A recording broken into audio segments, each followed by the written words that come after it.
What's going on, everybody, and welcome to a very special episode of Murder and Mayhem in Minutes. Of course, as you know, follow Murder and Mayhem in Minutes, New Twist Radio, and all that good stuff on your social media platforms, wherever you get your social media. Get it from there and make sure you follow us. We got a real special show, real in-depth look into something that we've all been a part, well, not been a part of, something that we all know something about, something that we're all interested in. But before we get started, that's Ryan C down there. That's Taryn Goose. Y'all know down. Just want to say how y'all doing? All right. We good. We're doing well.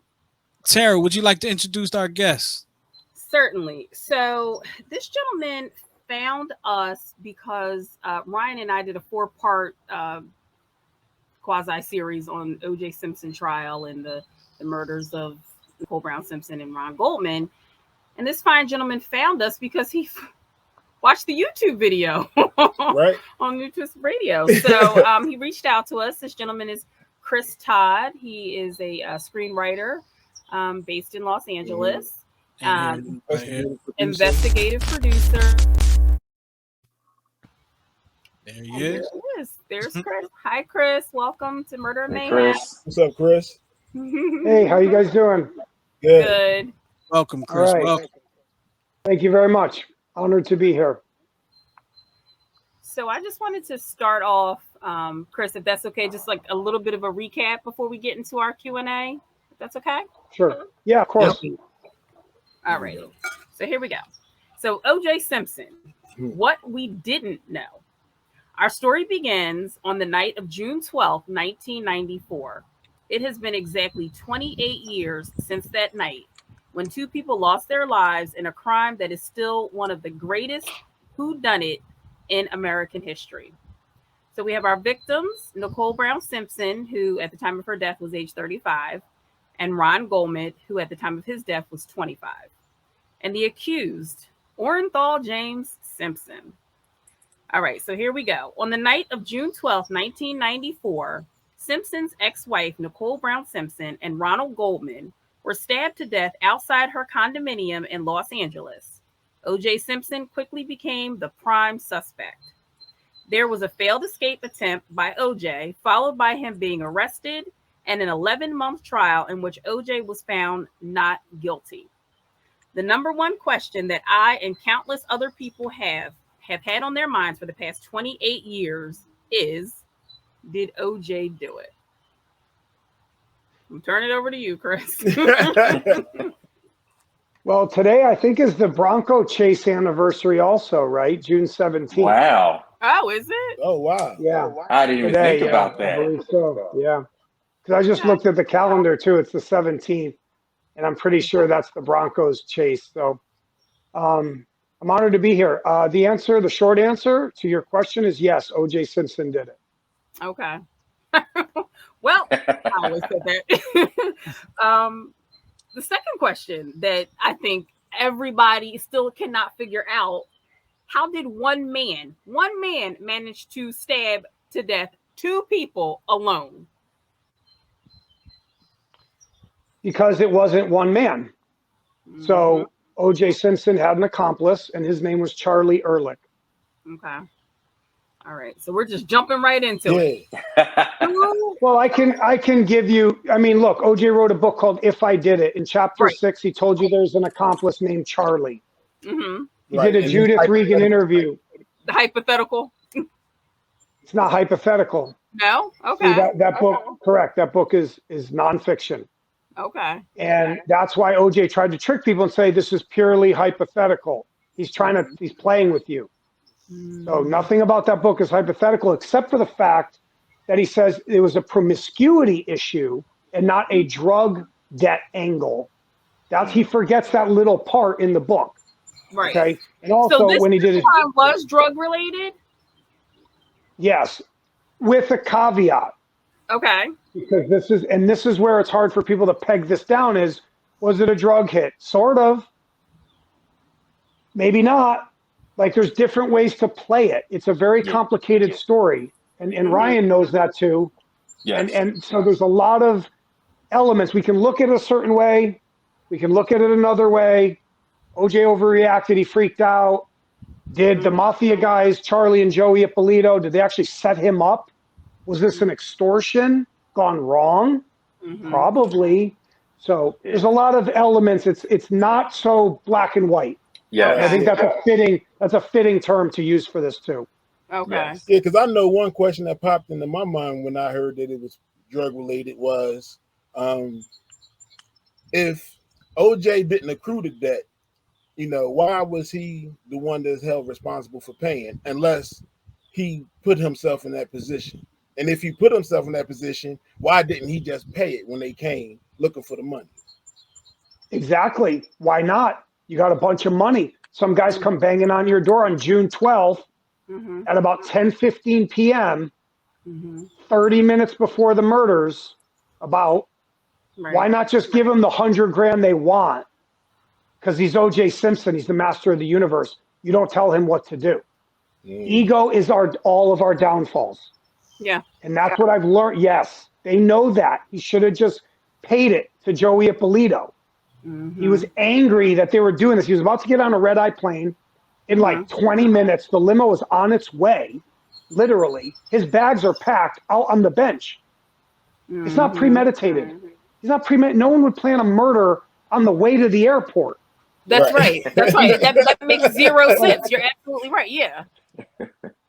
On Bundy Street, which is like a city street. She lived at Bundy in Wilshire. Okay. You know how populated that is?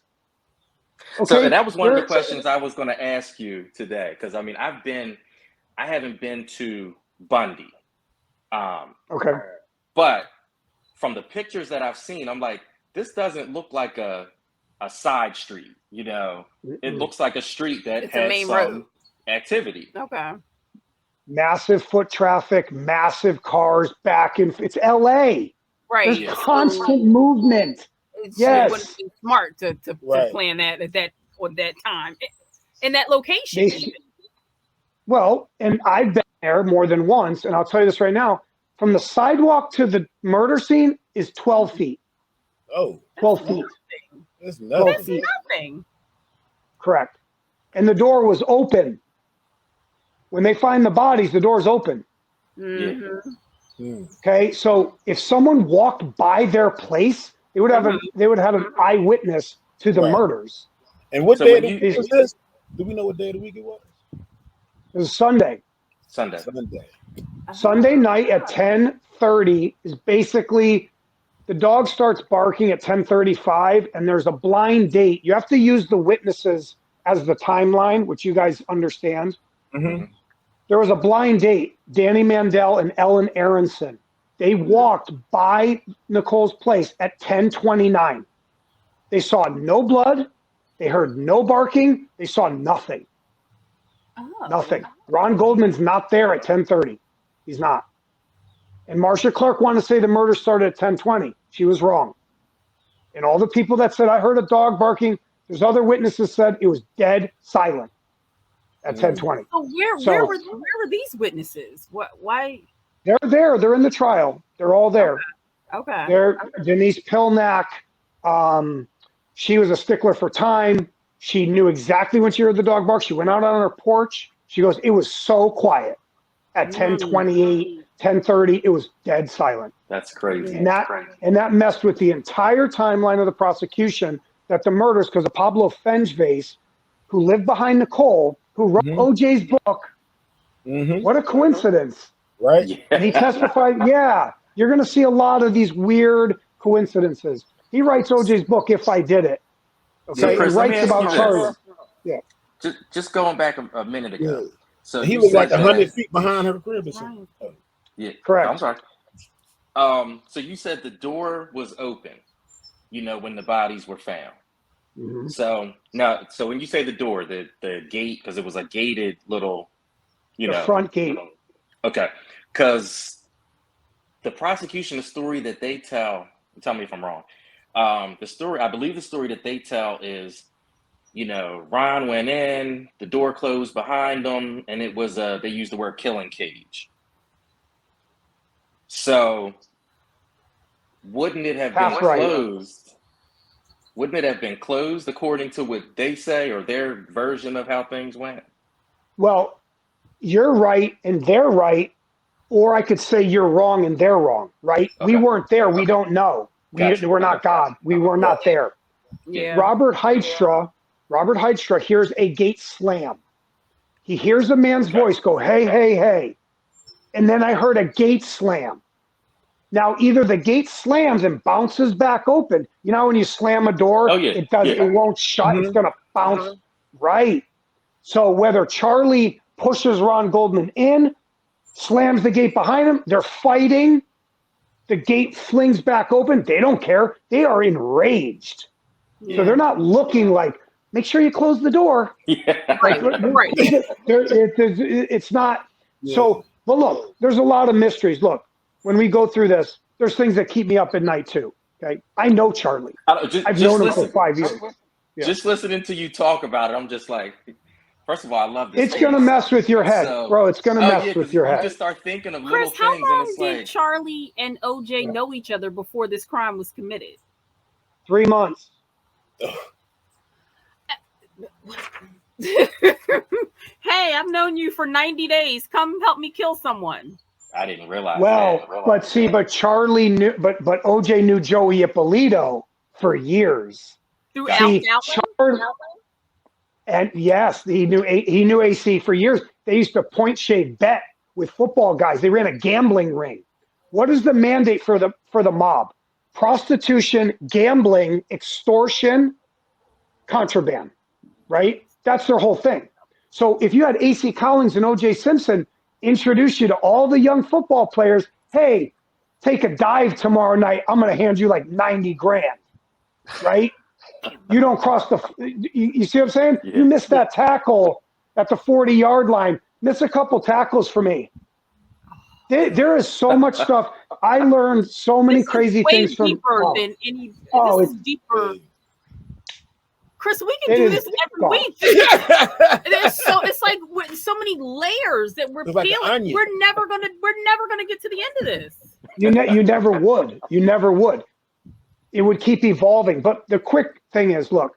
So the way Joey tells it to, and the way Charlie tells it, business was good starting at OJ's house. What they mean is Faye Resnick, Nicole Brown Simpson, OJ Simpson. Yeah. I had heard that before. Yeah. Right. Yeah, I had heard that before. Huge addiction. So if you're dealing them a bunch of coke, and you're fronting them coke, and they're also bringing you athletes, actresses, handing an 8-ball here and there, jamming a kilo over here, OJ gets kickbacks. They're never going to tell you that, and that's why they never let the coke. That's why they never let the cocaine angles in the trial. Why didn't Faye Resnick testify in the trial? Where's AC Cowlings? How do you not have AC Cowlings testify in the trial? Right. Think about it. Yeah. He drove the Bronco with OJ with a gun to his head. You know what Paula Barbieri? Yeah, Paula Barbieri in her book, The Other Woman, says that OJ told her he stuck the gun to his head. There was a towel wrapped around it. He pulled the trigger. The towel stopped it from him blowing his head off. Whoa. Yeah. That's in her book. Read it. I didn't either. You know what I'm saying? He's got me thinking. Right. I can see your No, you guys know a lot about it. I just watched your videos again. Ryan knows a lot about the stuff. He told me a couple things that made me say, like, oh, that's right. Like he was kind of some very relationship things he knew about. That's beautiful stuff. Mm-hmm. Yep. But that's very interesting. Al Kaelin did not. What was I going to say? Testify. Oh, yeah. So the connection with he did in the civil trial. He did in the civil trial. Yeah. And he cried because he loved Nicole. Yeah. He actually, but see, the reason that AC disappears forever is because he brought the wolf to the hen house. He knows it was Joey and Charlie. That's why. So he was always in a tough spot that's why they published that article. Why are all these phone calls going to OJ Simpson's house from Joey Ippolito? How does he know this mob guy? He was like a restaurateur or something, right? I mean, I know he was exactly, but yeah. So that was I'll try to have some humor. That was a question I had. Goose knows he's going to get the humor part. That was a question I had for you. I think I had brought it up to you. AC Kaelin's, because I mean, literally, it's almost like he disappeared off the face of the earth. Gone. You know, if you Google him, you don't really find any pictures besides. You can't find him. Yeah. No, you can't find where he lives. I heard he lives in LA, but I tried to find him. I've reached out to everyone. I've tried to touch them all, and I've touched probably 70% of them. So do you know if he is in any communication with OJ? Okay. I'm sure. Because that's friends. because Like you know when you read stuff, you know, over the years, it's almost like people want to kind of push you to you know, they have the strained friendship. They're not friends anymore. I guess because he's not seen, you know, it's just assumed, you know. And maybe AC hates OJ. Look, we can't really know over the years. Look, AC cried in his civil testimony, in his deposition. He cried. He loved Nicole. He did.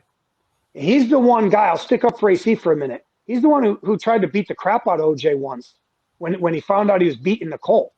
Okay. He pulled OJ aside and said, you better cut it out. Al Collins was a big dude. He could whoop OJ's ass. Yeah. Okay, he was bigger than OJ. Yeah. He played defensive end. He didn't play running back. So they have a long history. They used to fight each other. The girls said, oh, they were fighting each other. I got really uncomfortable. There's all these weird stories. They're like brothers. Well, remember, and if I remember correctly, wasn't Marguerite originally AC's girlfriend? Yes. Okay. Yep. And look, AC lived in OJ's shadow too. He's OJ Simpson. Yes. Okay. Yes. AC Collins was a journeyman in the NFL. He wasn't the juice on the Wheaties box. Absolutely. When I grew up as a kid, I'm 48 years old. I grew up with OJ Simpson. Okay, cool. Running through the airports, hurts, all of that. On the Wheaties. Yep. Okay.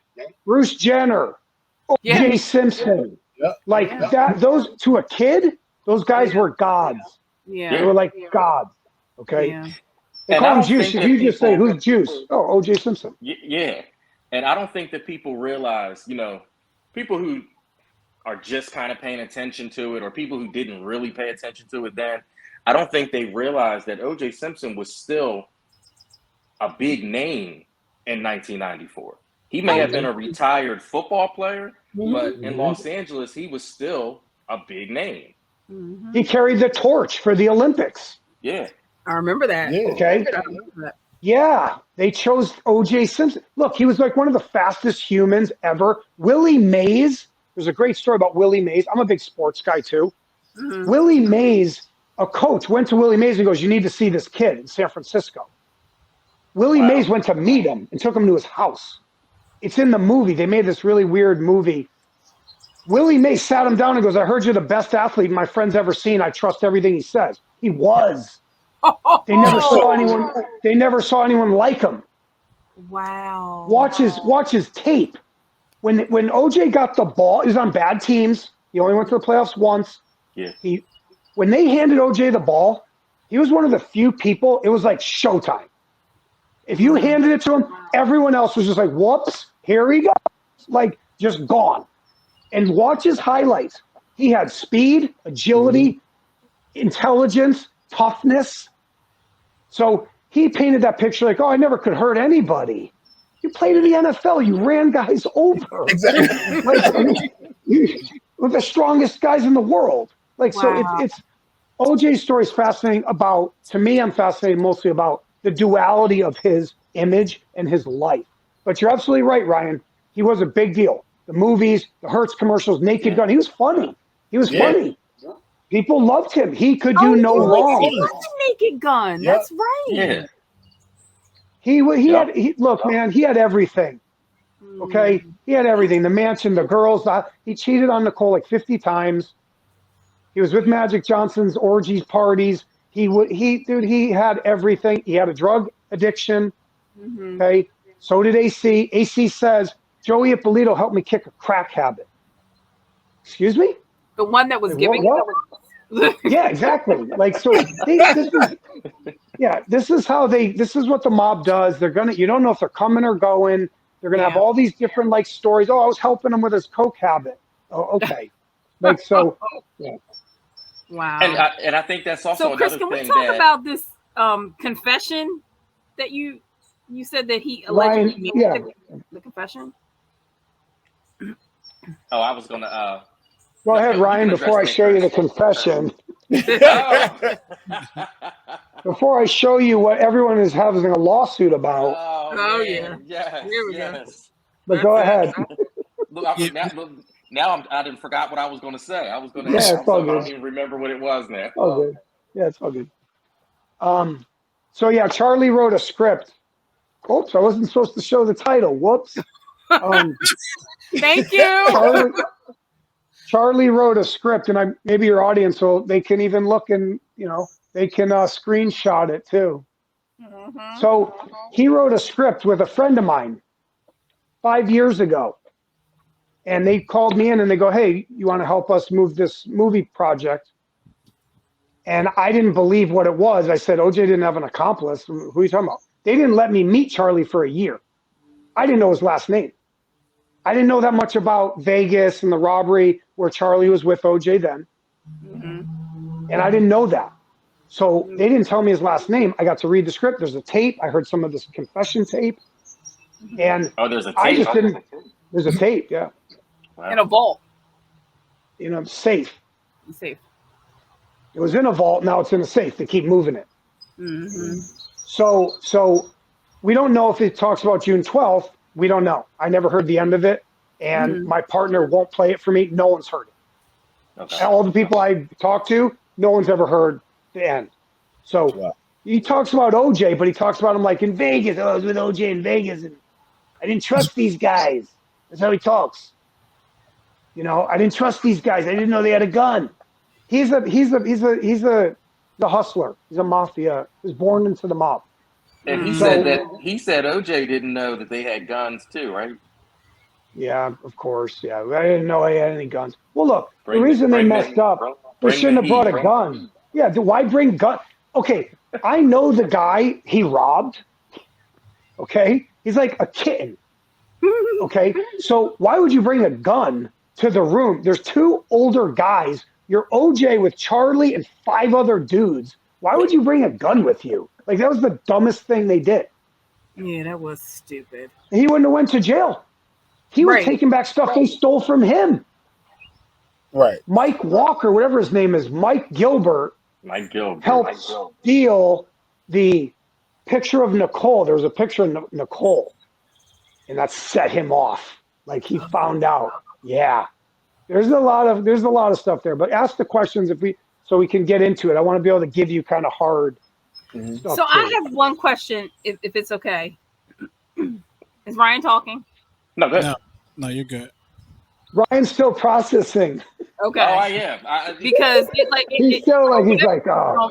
For whatever reason on my end, it keeps buffering a little bit. But I had a question about the confession. Okay.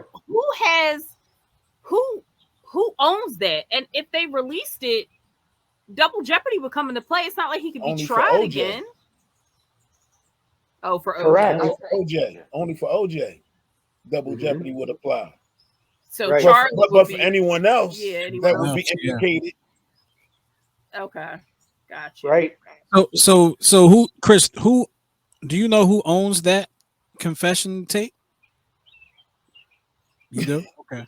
Are you allowed to say, or should we just? Well, it's already public. He's already in the articles in the press and the media. They already said his name. Okay. I didn't think they should. There was a source who came forward. Okay. Mm-hmm. I thought they wouldn't use the guy's real name. They actually say his name. Okay. And that's partly why they got sued at the Miami New Times. Gotcha. Okay. Because they started to name people. Okay, so let's not do that. Yeah. Yeah. Can we get into that lawsuit a little bit? Sure. The lawsuit with the Miami, it's the Miami New Times, and the lawsuit is being filed by who? Charlie Ehrlich. And why is Charlie filing this lawsuit? Well, there's a couple different answers. So he didn't want his screenplay and his confession leaked to the media for free. right? So he got a little butt hurt, right? Okay. And so a source warned him because they knew he wanted to sue. They said, if you sue, we will destroy you. We will go to the cops. We will destroy you. Okay. He did it anyway because he's a piece of shit. and he did it POS. Sorry, he did it anyway, and it's over. He's done. They have this, and so does the judge that's looking at the case. He has this. So Charlie wants to pour gasoline on himself. Go right ahead. And this is the case that's in the Miami-Dade county, right? 11th Circuit Court. 100 million. Wow. 5 causes of action, 20 million each. 5 causes of action, 20 million, 100 million. He's going to get 0. Yeah, no. He's going to go to jail instead. Yeah, I was about to say he's doing nothing but hanging himself. They're giving him rope to hang himself. Yeah, good luck, Charlie. Because he's doing a favor, hoping to not let this information out and the script out for free. He wants to. That's part of it. Yeah. To it. He wanted 5 million. 5 million for the script. For the script and his tape, he wanted 5 million. No. Nope. Not enough. No way. Now, this script is not going to go. I mean, is this script supposed to be seen as what actually happened? Like, is that just what is one of them things that's like people see it and they're just going to believe, oh, this got to be what actually happened. Is that what it is? It's nonfiction. It's not fictionalized. It's the story of his life in the mafia from when he's 12 years old all the way through the Vegas robbery to the end where he pretends he's going to tell you the truth and he doesn't. There's like a reporter at the end who says, "Hey, Charlie, can I talk to you?" No. And he's talking to the camera. It's done in a narration like Goodfellas. Okay. I was born in the Bronx in 1954. It's one of those. My dad worked for Meyer Lansky. I'm kind of hoping this movie's going to get made. I want to see it. Yeah, I do want to see it. I doubt it. But look, hey, when they leaked this, and they leaked his parts of his tape, and they leaked the file on Joey Ippolito, could a Hollywood producer come knock on their door? Sure. Okay, go ahead. But I already know how Hollywood works. They're a fraud. So they're not going to tell a real story. Right. It's just like The Irishman. All this stuff's coming out about The Irishman now. It's a bullshit story. Like about Frank Sheeran shooting Jimmy Hoffa. All the mob guys are coming out like he didn't shoot Joe Gallo. Like there's all that. Like Hollywood is a fantasy train. Hollywood is a farce. And you would know, Chris. You're out there. I was them. I was a farce. So Chris, let's go back to the night of the murder. Okay. Sure. Let's go through.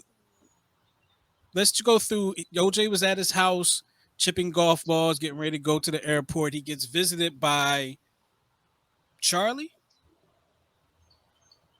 So and it's about business. It's a business visit. Yes. And then what happens? They do what? Okay. And what do they do after? I guess OJ. They asked OJ for the money for whatever reason. OJ is that person that's going to have the money. He has the money anyway, but right. OJ, I guess, doesn't want to give them the money, or he does give them money and he's angry. What happens next? What's going on next after that visit? Sure. So the way I tell the story, because I've done some small radio stuff, some small interviews, I'm going to tell it to you using different pieces of what's in the public domain, right? Okay. So I'm going to paint the picture to you, the easiest way to look at it. On June 12th, OJ's chipping golf balls in his front yard. He tells you he chips a ball over his fence over Ashford into his neighbor's yard. He used to do it all the time. Didn't care, right? His bags are packed. They're on the bench by the front door. It's like 10:10. He called Paula Barbieri at 10:03. That's the last call he makes from his cell phone in his Bronco. That's in the trial. They always say this 10:03. A car pulls up, a sedan. He doesn't know who it is. He can't see it. He tells you in his book, if I did it. I saw this car drive by. I didn't see who it was. I looked outside. Hey, Juice. Guy waved to me. It's Charlie. I guess I told Charlie, anytime you're in the neighborhood, stop by. Guess he took it literally. At 10:30 at night? No, it's not 10:30. Yeah, it's like 10:10. Yeah. Right, exactly. That's what OJ's trying to tell you. Like, I'm about to get on an airplane. I'm chipping golf balls because he's playing in a golf tournament. He's like practicing with his clubs and stuff. He's Allen Park is on his way. He's down the street. No, when you see these people cross, you're going to be like, it's like fate. So, Juice, hey, Juice, come on in. I got to talk to you. What's going on? Now, does Charlie have somebody else with him? I can't confirm or deny it, and that's for another discussion or later on in the call. Charlie shows up and says, Juice, I got to talk to you. OJ says, yeah, punch the number to the gate, 3232 star. He does, and he comes through the gate, and there's OJ. And they start talking for a couple minutes. Now here, the clock is now starts. Click, right? Tick, tick. Joey's not happy. Joey, I just saw Joey last week. You missed a good party, man. What's going on? Where you been? Oh, I just flew in today. He's flying in. The coke's going in the cars. He's flying, and he lands in L.A., and he hands Joey the keys to the cars loaded with cocaine. He already met OJ 3 months ago at his house. Right. It's in the script. It's in the story. So that's why OJ kind of knows him a little bit, right? Oh, what's going on? Man, got to get that money, OJ. Tonight. Right now. It's an extortion. It's a setup. A blackmail. Well, I still don't understand. Why would they go to Nicole's house? She don't have any money. They're not going there. That's why they're not in Nicole's house. They're at OJ's. They ain't going to Nicole's. So what prompted them to say, all right, we're going to Nicole's? Well, that's what I'm going to get to. That's well, you got to go yeah. So OJ says, what are you talking about? Why are you squeezing me? He uses the term squeeze. That's the name of the script. Squeeze. Why does he say squeeze? The Juice reference to squeeze in the mafia? In the mafia, squeeze means I'm choking you out. Means I got you. I got you. You give me $100,000 right now or you're done. Whether that means I go to the cops, I leak a source that O.J. Simpson blows a bunch of cocaine every night, that so does his ex-wife and her friend Faye Resnick, so does AC, and they're mixed up with this really bad guy named Joey Ippolito. And if you think Joey Ippolito cares what you say about him, you're dead. Wrong. So Joey's already got you, right? So Charlie is there because of Joey. Charlie didn't just make this up. Joey sends him there. OJ freaks out. Why are you squeezing me, man? No, fuck that. Screw that. Screw you. I'm not paying that. You know whose fault it is? It's Nicole and Faye. If anybody's problem it is, it's them. And Charlie kind of reiterates that, well, and there's this other guy from Mezzaluna, and there's these other people. Maybe, OJ, if you just say a couple words, you could straighten them out. That's how they play it in the story. Okay? I know some other things that I can't say that he's told me. So OJ freaks out. He's going to take the club. It looks like he's going to throw it over the fence. Other people say he's going to throw it into the Bentley. It's not a Rolls Royce. They had that wrong. It's a Bentley. And he's going to smash the window with the Bentley. In the book, if I did it, OJ tells you, and Charlie also tells you in the script, in his story, OJ became extremely calm all of a sudden. Like just, because in his head now, he's going to kill somebody. Whether he's going to kill Charlie or he's going to go over there and kill Nicole and Faye, maybe he's not going to murder someone. Somebody's going to pay. That's why he calms down like, okay, he's super angry. He's fuming. That's the word they use, fuming. OJ says, get in the Bronco. We're going to Nicole's. We're putting it on her and Faye. Okay. Now there's where OJ made his mistake, right there. He could have easily just said, tell Joey, I'll get some money together, I'll straighten these people out, I'm going on a red eye. But nope, that's not what he does. And they get in the Bronco, go read chapter 6, and they drive over to Bundy. I find it amazing just thinking So had about he just that. thought forward. Yeah, I find it amazing that he's like basically an hour away from having to be at the airport, and he decides he's going to go take care of this. You know what I mean? Like, I guess just being a normal person like myself, an hour away from the airport, I'm panicking. I'm not there yet. I got to get it together. I know this is pre 9/11, of course. Right. Mm-hmm. Still, I mean, he was running through the airport in a commercial. You don't want to have to run Right. for your life. You know what I mean? But Foreshadowing. he gets angry. He's furious, but he's got a calmness about him. Snaps. Heads over to Nicole. But see, one thing I'm trying to help you understand is you got to put your head in him. He snaps like a twig. He's not just mad. He's furious. He hates Nicole. Their history is insane. Ryan knows that. Their history is like So as you're saying this, Chris, it's just making me think of, how they basically said he, tortured her, from the time she left him. He was showing up where she was. He was showing up at her house. So it makes you wonder. I'm just sitting here as you're talking. I'm like, well, is this how he always ended up over there? Like, does he get pissed off with her and he goes charging over there? Or is that why it was just so normal? Like, okay, I got to be on a flight, but I'm going over to Nicole's first. Remember the Keith Zlomswitch thing? He looked through the window and saw them having sex. Yes. He followed them home. Yep. He saw them. I know this. Yes, that's a famous story.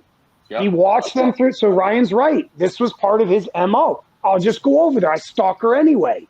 Exactly. She's mine. To OJ, Nicole was his. It doesn't matter who. It doesn't matter who she. Absolutely. Yes. Right. Well, isn't there a story? I'm getting I don't want to get off topic, but isn't there a story of him going to a restaurant, pulling up to a restaurant, going in and Twice. Slammed his hands on the table and said, "That's my Mezzaluna." wife," or something like that. Okay. Mezzaluna. Because here comes Mezzaluna, which means half moon knife. Just so you know. The manager of Mezzaluna. You're saying this stuff, and I'm taking notes. I'm like, I gotta look all this stuff up. Oh my God. Mezzaluna means half moon. When you look up, but when you Google Mezzaluna, it's actually a knife that's in a crescent shape. It's called a Mezzaluna. So guess what? So who's the manager of Mezzaluna? Keith Zlomswitch. Well, that's weird. Well, who does Charlie say in here? Keith Zlomswitch. So why is he saying that Keith? Why is he saying Keith owes a bunch of drug money too? That's weird. And then so when Keith's running Mezzaluna, and Keith Zlomswitch knew Joey Ippolito. Well, that's weird.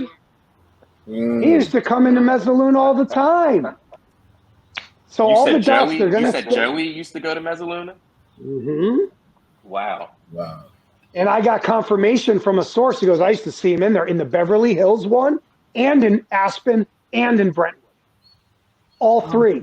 There were 3 Mezzalunas. And Keith ran them all. And he dated Nicole. She was the first guy she dated. He met her on a ski slope. With OJ? Yes. They divorced. They weren't even divorced. They were getting divorced. They weren't, because you know how divorce takes a year. They weren't divorced yet. She went to Aspen. I know Keith. He's a good guy. He's been one of the only people who's helped. I'll say that about him. He goes, I saw this woman coming down the ski slope. She was the most beautiful woman I ever saw. Wow. And he walked up to her, and they began dating. They stayed friends for over a year. And Keith carried her casket. Yeah. Oh. Yes. So he gets some credit. I'm not trying to throw him under the bus. There's some stuff going there, but and she dated other men, and there were other guys. He knew about these other guys, and but yeah. But yeah, so anyway, they freak out. OJ freaks out. They go to Nicole's. We'll talk about the murders if you want, because there's two theories. We're not sure. Charlie doesn't tell you too much, like whether Ron Goldman's there. Does he go on with OJ? Is OJ there first? And then Charlie comes in the front. He keeps it. It's hard to explain. So that's a little shady there. Because he won't tell you he stabbed people. Yes. All right, so let me ask a question about the scene. And you tell me if I'm going too far or not. So one of the things on my list to ask you was actually my first thing. Is there actual DNA or physical evidence that anybody other than O.J. Simpson could have done this? Absolutely. Okay. The Fingerprints, car, right? well, no, fingerprints. There's 15 to 19 fingerprints at the crime scene that do not match OJ, Ron, Charlie, any of the neighbors, any of the cops. Over 15. There's a full print on the back gate door handle, like a hand, like the palm, the fingers. They never lifted it. We're talking a bloody print? In blood. They never lifted Doesn't match it. anybody that they tested. No, they never lifted it. They didn't even test it. They don't even have it. There's Mark Fuhrman tells you in his book. Jesus, Oh God, there's so much. Oh, Mark Fuhrman tells you in the book. They never pulled the print off the handle. There's shoe prints. There's blood. Let me list them real quick. There's bloody shoe prints. There's like 5 of them. They're Charlie's shoe print. They're in parallel lines.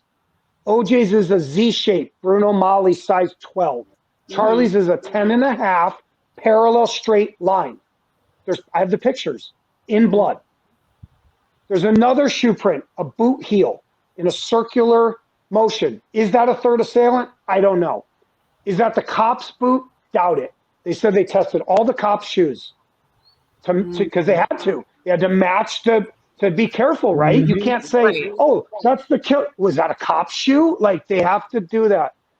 So Charlie's shoe prints are there. His fingerprints are there. There's blood on Nicole's back that was never tested, never swabbed. I was about to ask you about that.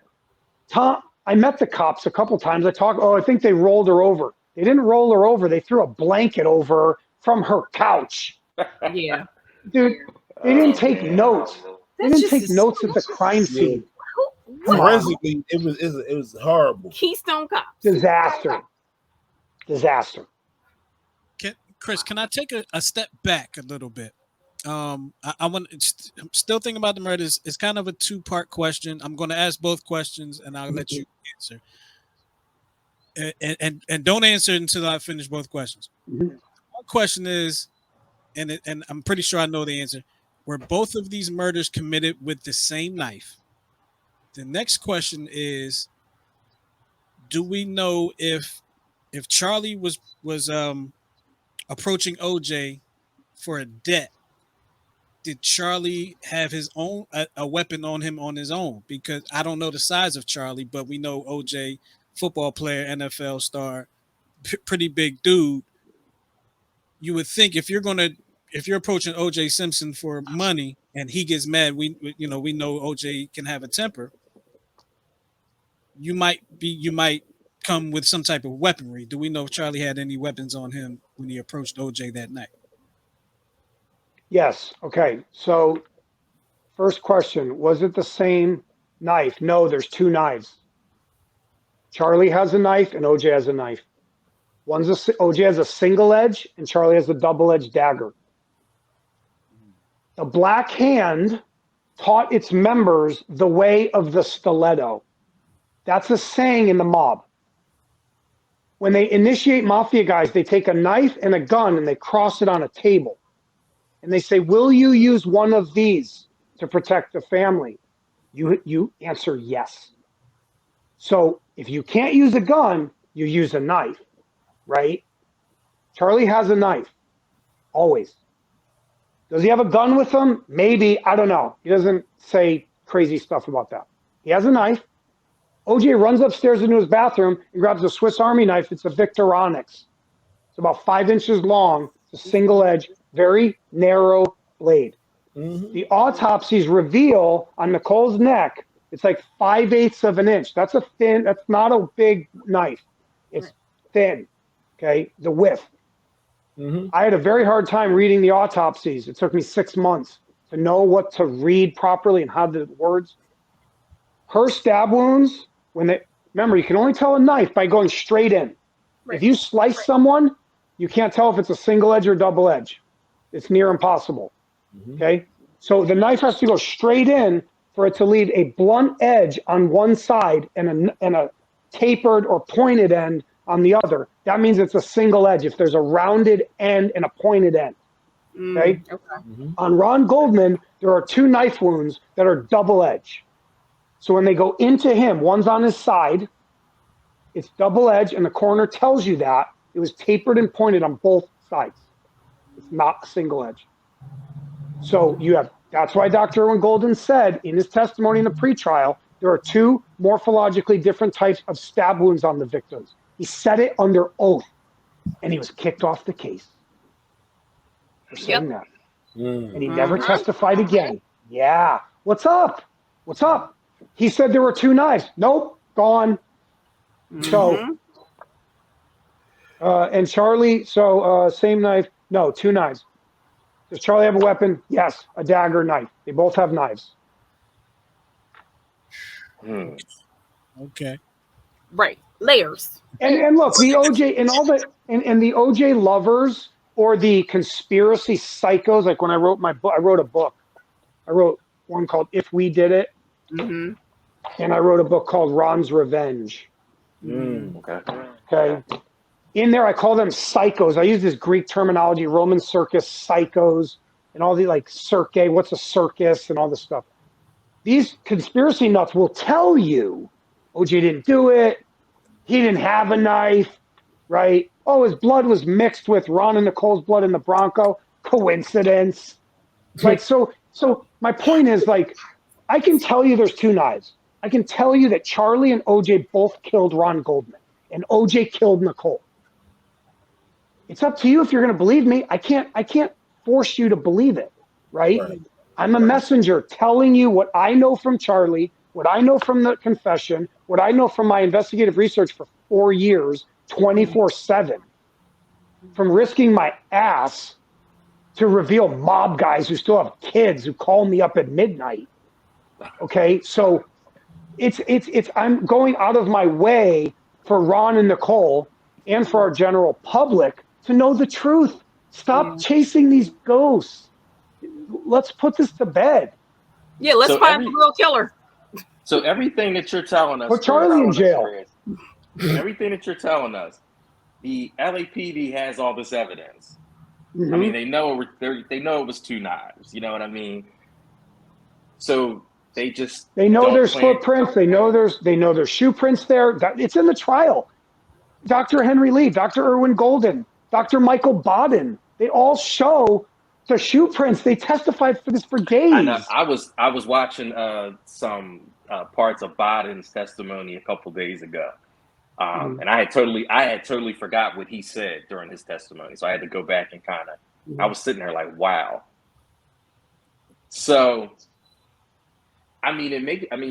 so basically, if you look at the prosecution, it sounds like they basically just, if everything we're hearing is true, basically they just keyed in on OJ Simpson, and we're going to build the case on OJ Simpson. That's it.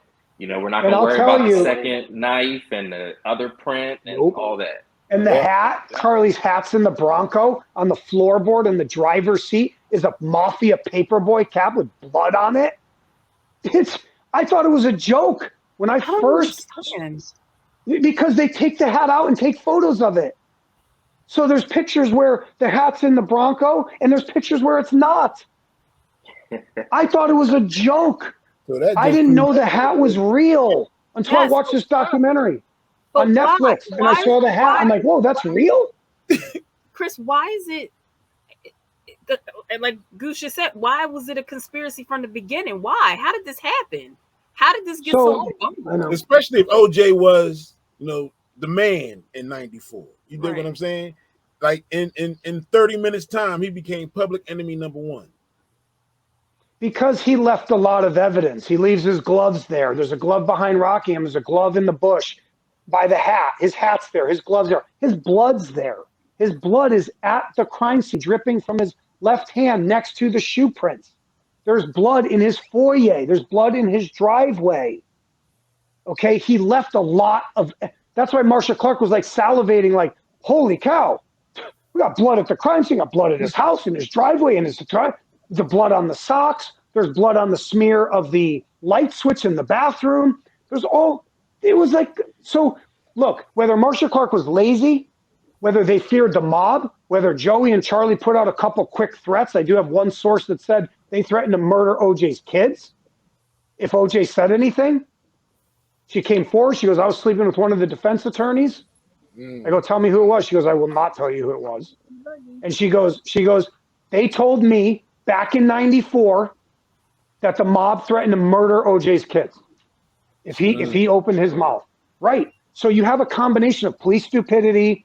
They're scared of like Joey. Joey, I'm telling you right now, and I thought about this last night thinking about what we would talk about. This will sound weird. This story is about Joey Ippolito and Charlie Ehrlich. It's not about OJ Simpson. Right. And that's the story that needs to come out. It's not. OJ is a casualty of this. Right. And OJ and Nicole, they thought Faye was there. Ron just happened to be there.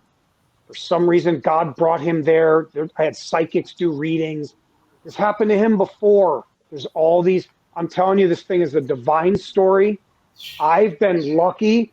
I walked away. I cursed God one day 3 years ago, and I said, I'm walking away. I'm done. Mm-hmm. The media blocked me. Hollywood didn't want to make the movie. They tried to snake us on deals. The media is a joke in our country. Just no offense. They're a joke. And no, they are. They're a joke. They're just. Kim Goldman was just on the freaking podcast yesterday, spewing her garbage, like saying the same old stories. OJ. It's like, you guys look in the media. They're talking about a guy named Charlie Ehrlich confession that he was with OJ. What are you guys doing? So the Goldmans are not willing to acknowledge that there may have been another person there. Fred knows. I know Fred. I talked to him 3 times. He was cool. A couple of years back, he was kind of cool. Kim is not cool. And I'll say it right to your face, Kim. You're not cool. And if that was my brother, you want to see their text? So you've spoken to Fred and Kim. Kim and they're not me. willing. They're not willing to accept that other people were involved in this. Because they're in it for themselves. They don't want anything. These people still make a bunch of money. They sign a bunch of autographs at CrimeCon. Oh, come on.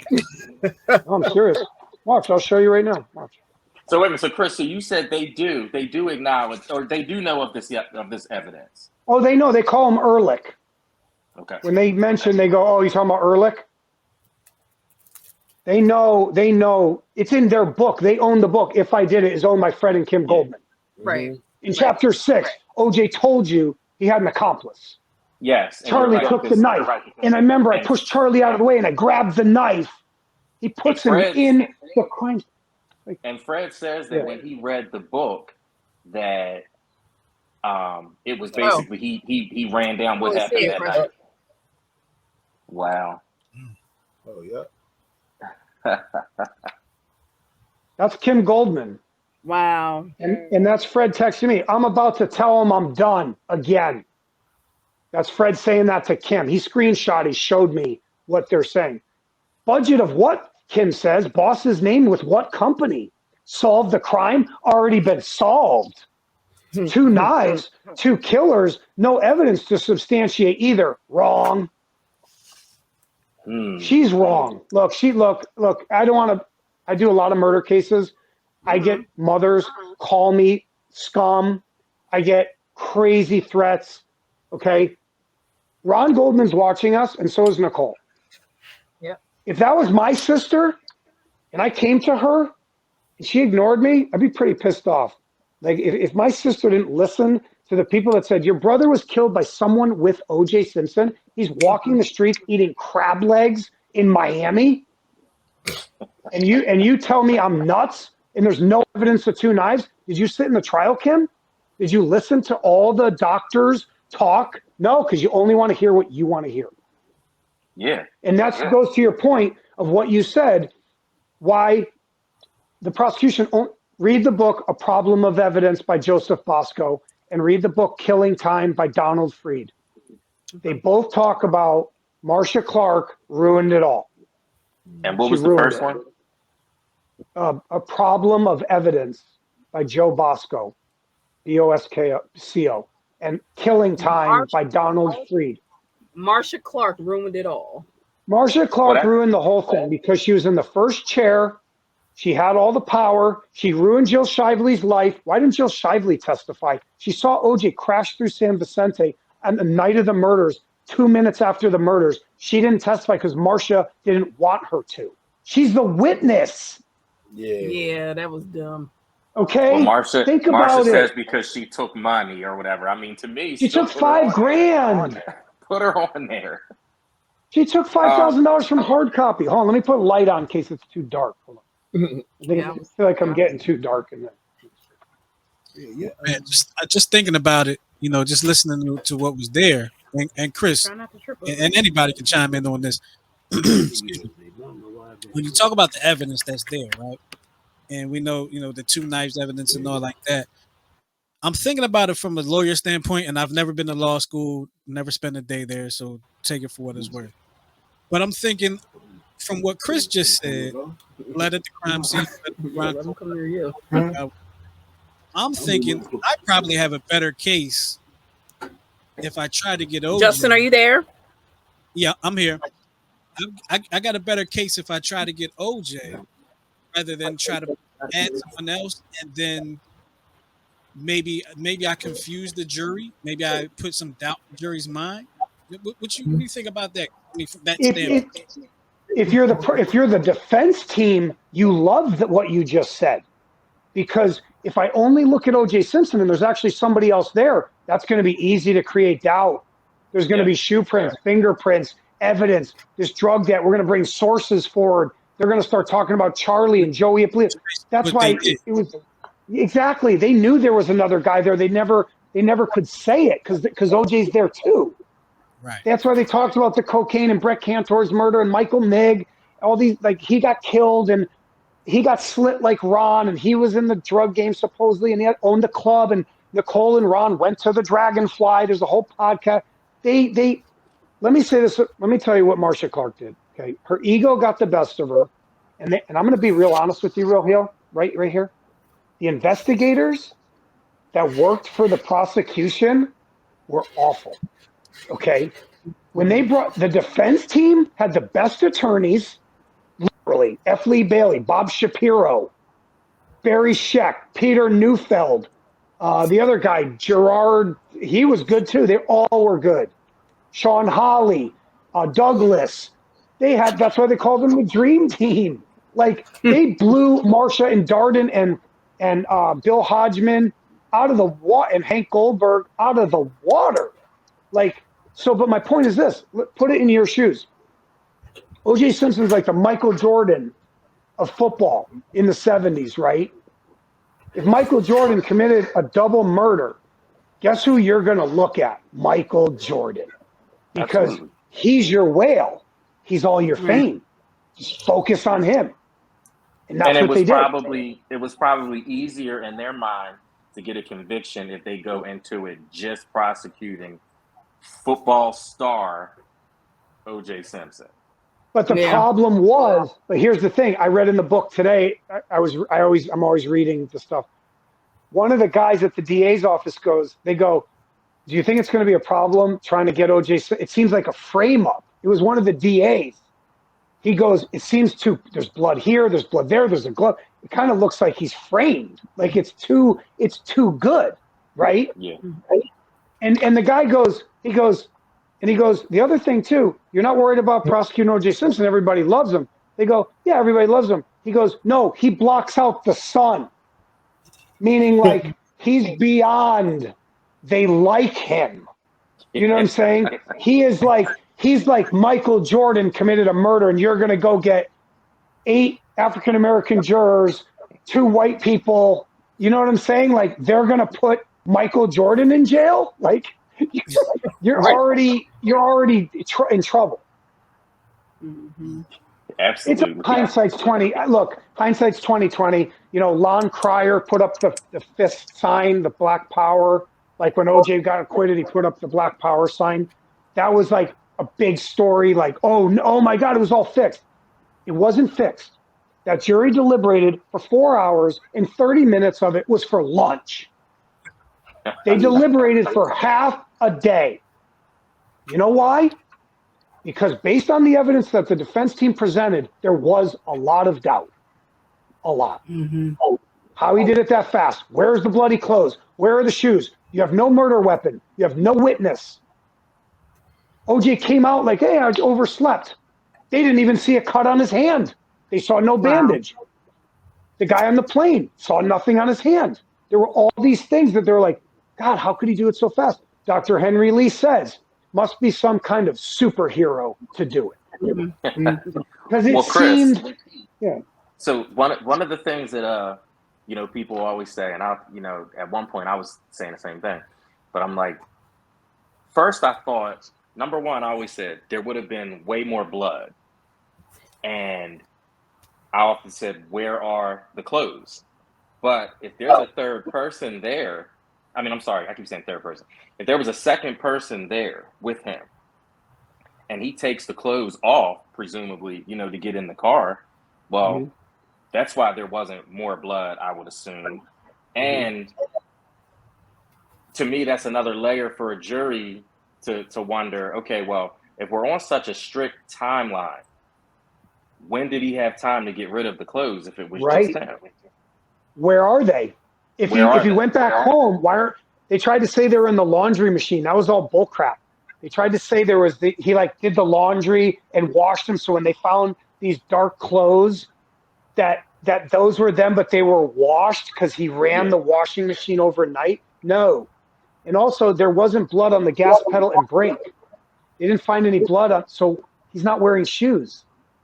And that's why they find the socks in the bedroom. And OJ even says in one of his interviews, I didn't see any blood on the socks, so I didn't take them off. When he goes back to his house and Alan Park goes, I saw a 6-foot black man in all black clothing. He wasn't wearing clothes. That was his skin. And so they were all, And so he didn't wear his shoes. Yes. Charlie told us, that he's holding the bloody clothes on his lap in the Bronco with the knives. That's why there's like a bloody imprint on the console on the passenger side. And there's a bloody shoe print on the passenger side. There's also blood on the headrest and the feet in the passenger seat. Why? Why is there blood there? Because he's sitting there. Because he's covered in blood. Somebody else covered in blood. Yeah. He's holding the clothes. He burns the clothes. He gets rid of the knives. He burns the shoes. He doesn't tell us exactly like where, when, how. It's hard to explain. But so they never find the clothes. That tracksuit, he's wearing this black shirt at the recital. He's wearing that outfit, dark shirt, dark pants, black shoes. So look, there's so much to it. There's so many I always thought it was fate and destiny. There's just so many ways they got away with it, man. I'm just like, wow. A guy drove his car. His name was Lewis Carl. He drove his car down the alley at 10:50. He either drove past them undressing or they just left like a second before he pulls in. He's a neighbor. He saw the dog in the street. He goes, I went to get my mail. Oh, I see a dog. You just missed him. You missed him by like a minute. So, wow. Yeah, and look, in OJ tells you in his Judith Regan interview, somebody's got to get rid of the bloody clothes. He tells you. I didn't get rid of them. Dude, look, to be honest, I used to say, I don't want to say this phrase. I used to say like any idiot could solve this murder if you just listen to OJ in the Judith Regan interview and you read his book, Chapter 6. If you listen to him and just focus that there's someone else there, and his real name's Charlie. You'll see it. If you try to think he's tricking you and he's like hustling you, you won't see it. You have to, your paradigm has to like shift. Just listen to him. OJ wanted to tell us. He wanted to tell us. He did. Yeah. They shelved the interview for 12 years. Yeah. 12 years. And has told us many times indirectly. And if you say what you said, like maybe his kids were threatened if he opens his mouth. That's his way of saying something else, something without actually saying it. He tells, and he recently, there was an article last year where he goes, I'm afraid to go to LA because I might run into the real killer. Yeah. Remember that? Why is he saying that? He's trying to look, I've worked with a lot of killers. I worked on Natalie Wood's murder case. Okay. I worked on John Benet Ramsey, Emmett Till, Aaron Hernandez. Let me tell you something. When there's a killer, he wants to tell you. He can't. Yeah. He can give you hints. I was there. I know a lot about the case. He's never going to say to you, I pulled the trigger on the grassy knoll in 1963. Right. He's not going to say that. Just let him talk. I used to tell these reporters, just let Charlie talk. Oh, well, he'll go to jail and I need to tell the cops. And no. Slow down. Just say, tell me your story. And once he opens his mouth, it's it. All out. Chris, have you been in any communication with OJ or OJ's family, anybody connected to him on his side? Yeah, OJ won't talk to me. Okay. I tried to golf with him. I know some of the people really close to him. I know he knows. I know OJ knows the Charlie lawsuit. I know somebody close to him. He doesn't want to meet with me, doesn't want to talk to me. And I don't blame him, right? Because I can beat him. I already beat him. Yeah. And he doesn't like that. He doesn't like that. Have you talked to anybody from the defense or prosecution? Marcia Clark ignored me. She won't talk to me. I contacted Faye Resnick multiple times. She won't talk to me. Bob Shapiro's team was cool. They reached out to me and said, hey, we see what's going on. Mr. Shapiro cannot comment about it. I said, no problem. Tell Mr. Shapiro, thank you so much for reviewing. Okay. I went to Jill Shively. I met the Goldmans. I met the Browns. So you Carl talked Douglas to Jill won't Shively? talk to me. Yes. Carl Douglas won't talk to me. I hounded him for a long time. He won't talk to me. Sean Hawley I spoke to once. She's the female lawyer. She reps the Kardashians. She kind of knows about it. Whatever. I mean, she's not a reporter. She's not blocking anything. She kind of, look, to be honest, I talked to Barry Scheck. I met Barry Scheck. I met Pablo Fensbase. He was a jerk. Yep. I talked to a lot of these. I contacted pretty much everybody. I need to come out there and hang out with Chris, okay? Because Come on, we'll go on a tour. I need to be in on this, Chris. We'll go on a tour. We'll go to Brentwood. We'll go to Rockingham. We'll go to Bundy. I went to Ron Goldman's grave. I went to Nicole's grave. We'll do the whole little tour. I'm with it, Chris. Yeah, I want to go too. Oh man. He leaves me with more questions. I'm just sitting. I know. That's why I said it's notes. layers. I feel like we're never going to get to that. It really is. I'm looking at my list. I'm like, we didn't even touch on half this stuff, but it's interesting and it's cool to hear him talk about it. Like, Right. Absolutely. And I've always told people you have to hear me talk about it because when I send emails to people, they don't believe me. Look, half the people don't believe me. Okay. Let's be honest. You guys were receptive to it. I came to you, and most of the time I come to someone. They don't come to me. They're afraid of me. Hollywood, half of Hollywood's afraid of me. It's funny that you don't come to me because when you called me that day, and then I talked to Tara, I said, "You just got to hear him talk about it." Okay. I was like, and he said this, that, and the third, this, that, and the third. You just got to hear him talk about it. You just got to hear it, because I'll mess it up. But man, well, I was glad you answered the phone because I saw your guys' video buried in a bunch of videos. I was like in bed. It was in the morning. I think I called you. I was like 6 a.m. It's like 9 o'clock your time. No, it was. Right? I think I called you early. 7. So I called you at 4 a.m. Yeah, no, I did. I remember it's dark. Yeah. And you actually answered the phone. And once you answered, I was like, okay, I got a chance, right? Like he picked up the phone. Mm-hmm. So, and it's pretty funny. There's like certain types of people that find what I have fascinating. And I think you kind of saw it early on, right? But other people, they just hate me. No, you're full of crap. Like they start super negative. Like OJ did it. I had this PI. I had a private investigator tell me he knew all about the case. And I was like, okay, let's do a debate. Let's talk about it. He didn't know like I had this and that I knew Charlie. And he just was like, zip. Like he was like, I got to go. Like, because people, yeah, their OJ paradigm is set in a certain way. OJ did it by himself. Or he didn't do it. Set up, frame up, Fuhrman, Nazi stuff with Fuhrman, the racism at the LAPD. You fall quickly into one of those two schools. Mm-hmm. Okay. Right. Yeah, but you guys, look, you guys have said all of them can exist at the same time. Mm-hmm. It's a big story, man. Look, I don't know what happens with the lawsuit. I don't know what goes down in the end. We're kind of riding the wave right now.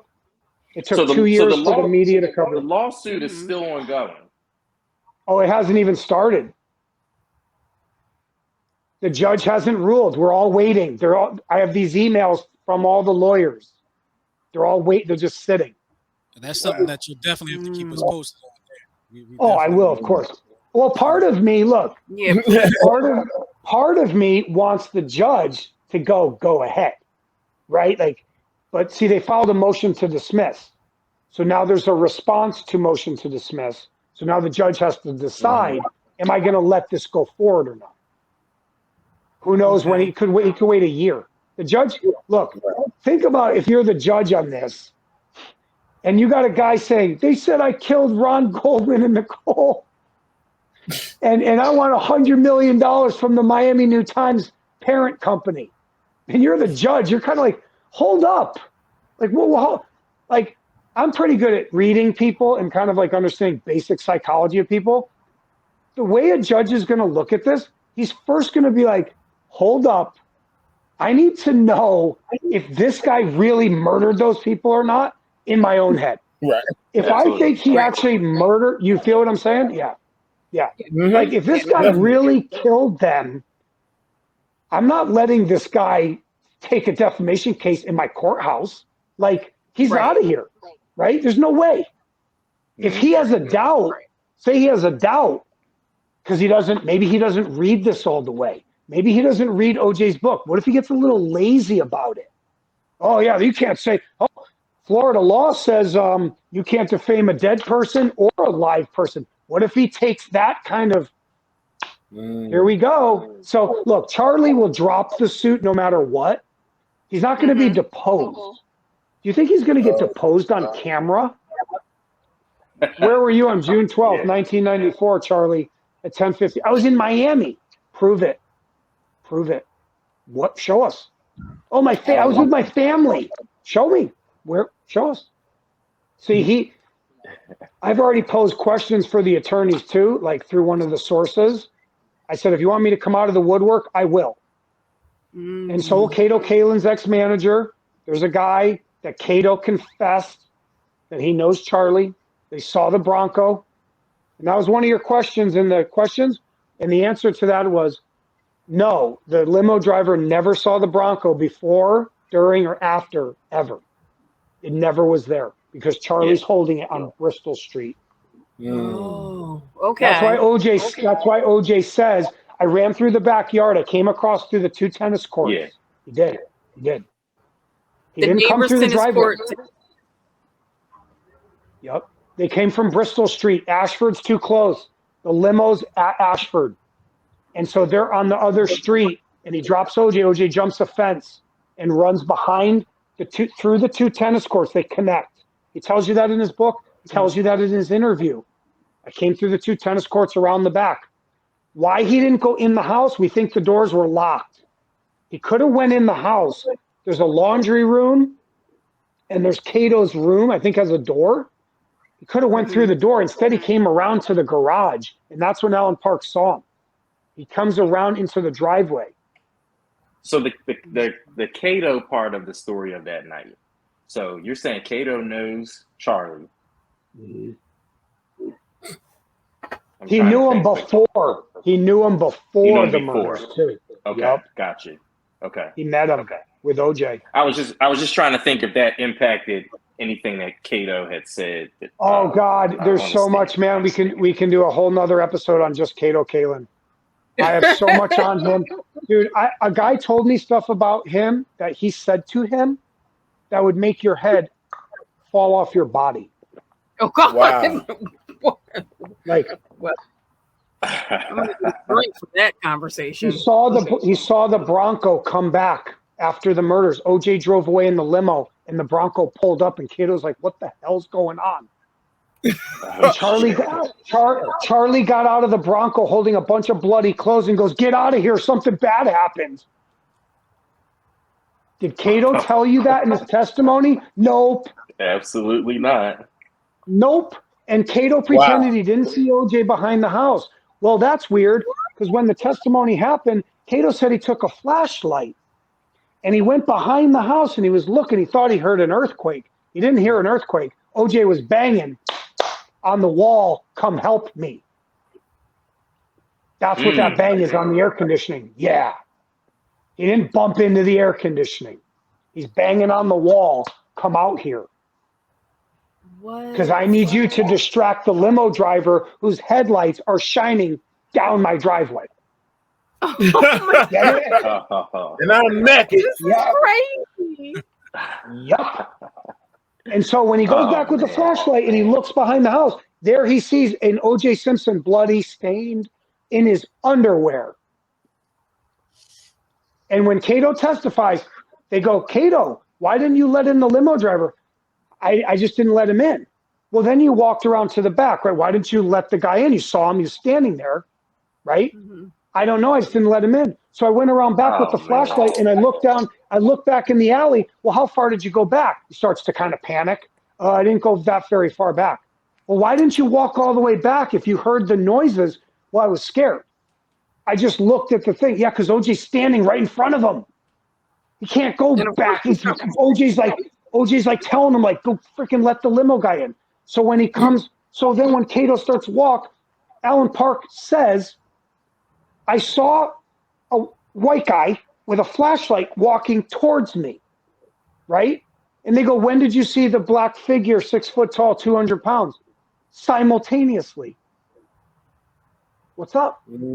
So if he sees Cato and then OJ comes right behind him, because that's the distraction. It's like, let Cato come, and I'm going to sneak right behind him. It's crazy. It's and there's blood. This is part of how OJ gets off too. The way the blood drops in the driveway, they go out to the road. So it looks like he does walk from the Bronco parked down the street through the thing. I'm telling you right now, God had some strange, like, little game he wanted to play with this, because there's a lot of stuff that looks really weird. Okay, a lot. Yeah. Even the Bronco.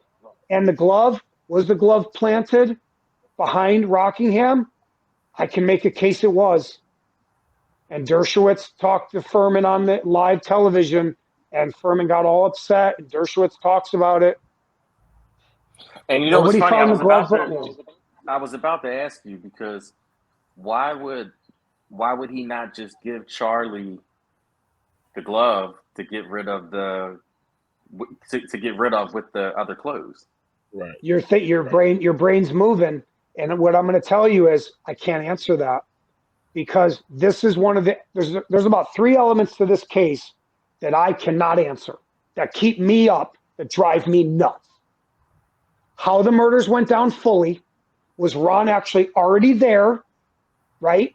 Or did they follow Ron in, push him in?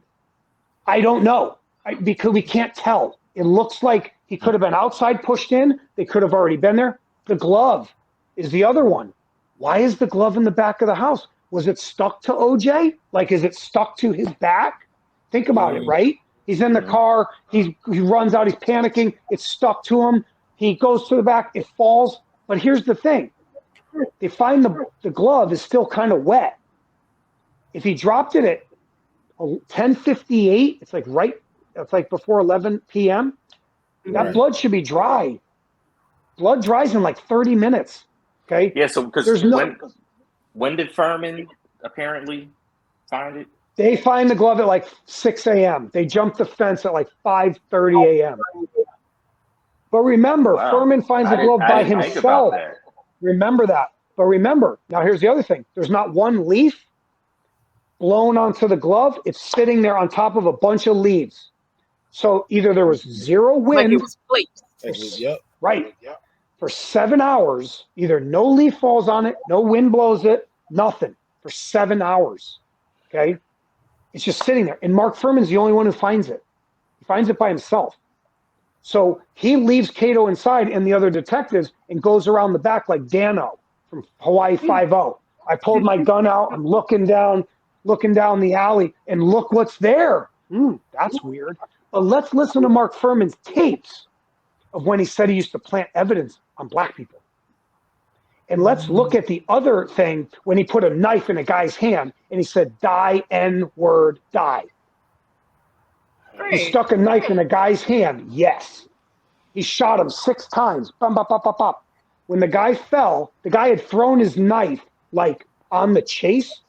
It took me a long time to find this. He threw like a pocket knife. He was like a thief or something. He was running. They caught him. They cornered him in the alley. Fuhrman plugged him 6 times in the chest. When he went down, thought he was going to die, kind of. He said Fuhrman leaned over, whispered in his ear, and said that phrase I just said, and stuck a knife in his hand. So Fuhrman already had like a weapon to use to plant on people. That dude was the devil. Okay? What is he doing now? He's like on Fox News, hired by Fox. Of course. And who owned the book If I Did It? Fox. And who owns the interview? Fox. So there's a lot of funny, like, there was a guy named the guy's name was Fuhrman, and OJ gave his used clothes to a doorman whose name was Fuhrman. And the lawyers in the civil trial go, are you telling us you gave your old clothes to a Fuhrman? Like, so there's all these mirror names. Tom Lang, the detective. Nicole had a neighbor named Tom Lang who says he saw men outside Nicole's house at 10 p.m. His name was Tom Lang. And so the cop's name was Tom. So Ron Phillips, Ron Goldman. There's so many of these. It's crazy. There's like all these weird, like, yeah. So Fuhrman could have planted the glove for sure. He was at the crime scene for 2 hours by himself. There were no detectives there but him, Brad, Ron Phillips, Brad Roberts, and Mark Fuhrman. And they never had Brad Roberts testify once. And he never even was questioned and never made a report. They think he knows Fuhrman planted it.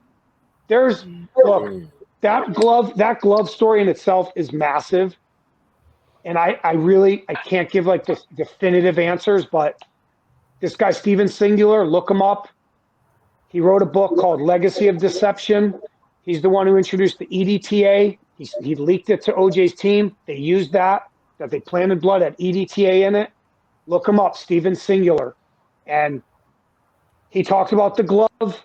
Fuhrman lied. He planted it. He brought it with an evidence bag. He dropped it in the backyard. Look what I found. He wanted to be at the center of the case. So, yeah. Over here buzzing. And Fuhrman had been to the house before, so he had been familiar with the abuse. Correct. So for all we know, Fuhrman could have said, I know he did this because I've been up there before. Right. And I'm going to sweeten the pot. I'm going to sweeten it. The weird thing is now this woman, Rosa Lopez, is the maid next door. You know her? You know her story? Okay. So Fuhrman goes over there in the morning at 8 a.m. and he goes, what did you hear and see? Never makes a report of it at all. She says she hears men talking outside her window at 3 a.m. Okay? Wow. With shoes, hard shoes, cop shoes, right? Yeah. Now, at 3 a.m., that would be the time that Fuhrman could go plant the glove, because Lang and Van Natter did not arrive at the crime scene yet. They don't show up till like 4:15 a.m. He could go drive up the street with the glove, drop it back there, and then now, and that would explain too. Oh, is the blood dry? Maybe. Is it wet? Sort of. Did no leaf blow on it? Sure. Now it's only 4 hours, 3 hours instead of 7. I'm telling you, man, this thing will make you like, it's like windshield wipers. You can use the same, just like OJ says, you can use the same circumstantial evidence to show that Faye Resnick had something to do with it than I did. I swear to God, he said that in his Ross Becker interview. So there's a lot of stuff that the evidence can show OJ's innocent and that he's guilty. And I call it the mirror theory. In my book, I call it the mirror theory. Right. So it's really hard to differentiate, like, why is there no blood on cream-colored carpets in OJ's room? Not a drop. I wondered that also. Not a drop. If he walked in, why aren't there any berries or leaves? If he came through the back, how is he not transporting? He leaves his socks there, in the house, which he should have picked up. Those socks, remember? Those socks. They just don't fit. To the outside of the side. The socks didn't even have berries and leaves on them. So it's kind of like, what is like? So there are 3 droplets of blood in the foyer. 3. There were 6 in the driveway. You have like 9 total blood drops. There's 1 in the road. I believe that drop of blood is when Charlie's holding the stuff, yelling to Cato. There's a drop from all that crap in the street. I kept thinking he had to come out of the Bronco, and there's no fingerprints on the Bronco door handle. Charlie wipes them off. OJ's fingerprints are not on the door handle. His fingerprints are not on the handle at all. Nope. And when they run all the prints at the crime scene, there's none that match OJ. None. I mean, he's now, if he's wearing gloves, well, if he's got the gloves, right, then he could, it makes sense. But they never lift that print on the door handle either. And Fuhrman writes in his book, I told them, I wrote in my notes, there's a visible palm and fingerprint on the back door handle. They never even lifted it. They took no notes. They ruined the crime scene. They tested blood 3 weeks later off the gate, 2 or 3 weeks. Weeks later, after everyone and their mother, every reporter was there trampling the crime scene, they go back and Dennis Fung goes and takes a sample of the blood, a crime scene. Yeah. The socks, they don't find blood on the socks for weeks. Weeks. They don't find blood in the Bronco for almost a month.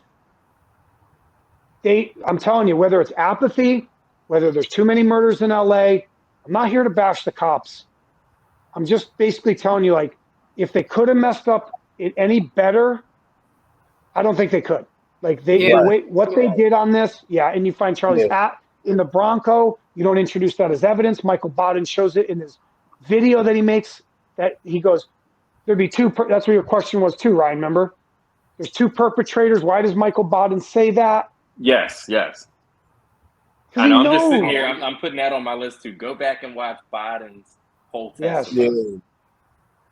And watch Dr. Henry Lee. Henry Lee is the #1 forensic pathologist, criminalist, whatever you want to call it, of all time. Yes. Ever. He said there were 2 people there.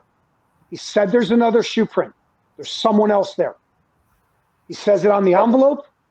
There's a footprint, shoe print on the envelope, parallel line in blood. There's somebody else there.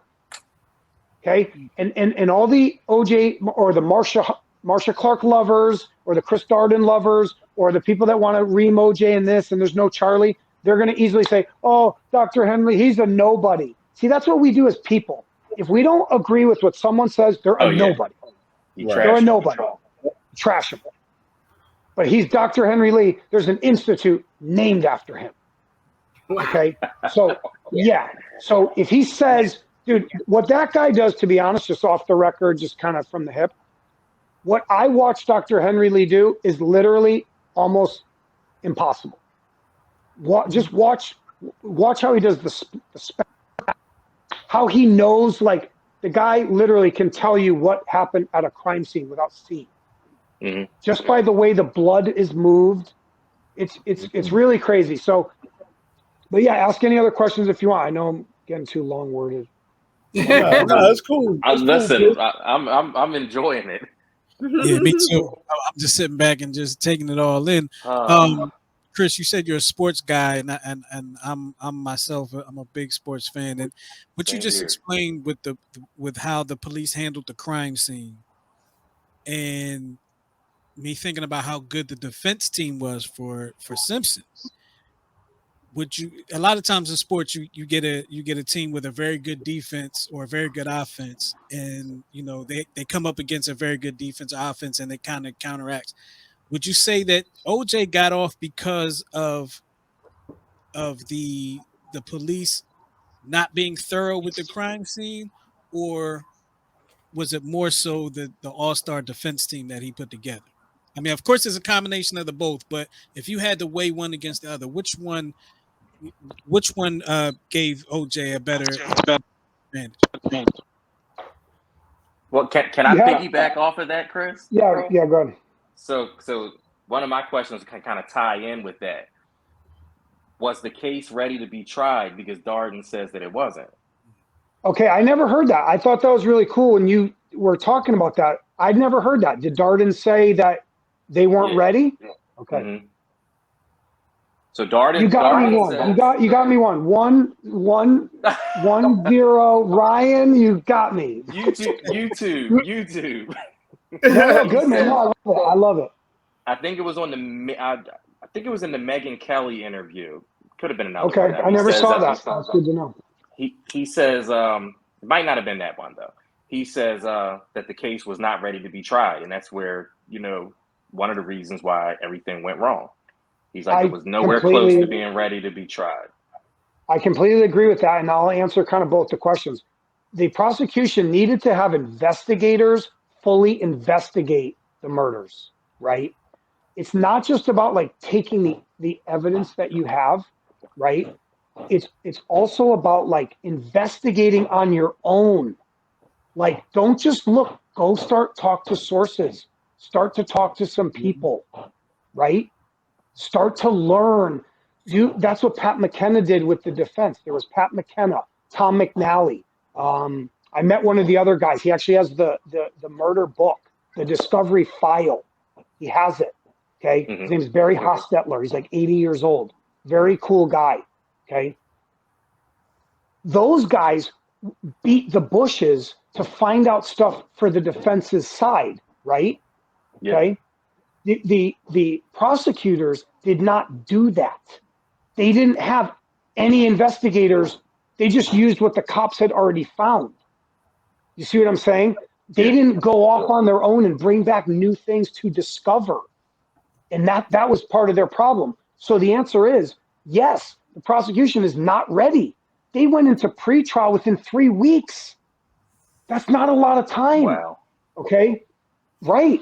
Especially for a double homicide. Well, and because of OJ and all the evidence, they even talk about how there's so much evidence that confused them. Like Marcia Clark, supposedly she told someone this case is a loser, but it's going to make me famous. Okay, she supposedly said that to someone. Okay, and so what I'm saying is, so the defense team was the best of the best. Okay, so if you have the prosecution is weak, and you got the New York Yankees on the other side, what do you think's going to happen? I mean, Peter Neufeld and Barry Scheck annihilate Andrea Mazzola and Dennis Fung. Oh, yeah. They're the two people. Yeah. They collected all the evidence. Okay. And they annihilate them. I think Dennis Fung was on the stand more than any other witness. He was on there for 9 days. Okay. And were you wearing gloves? Yes. Well, look at this video. You're not wearing gloves. Whoops. Andrea Mazzola, did you read the manual on how to process a crime scene? No. Why not? I just didn't read it. They made them look like, oh my God. They ranked the LA lab was last in the whole country.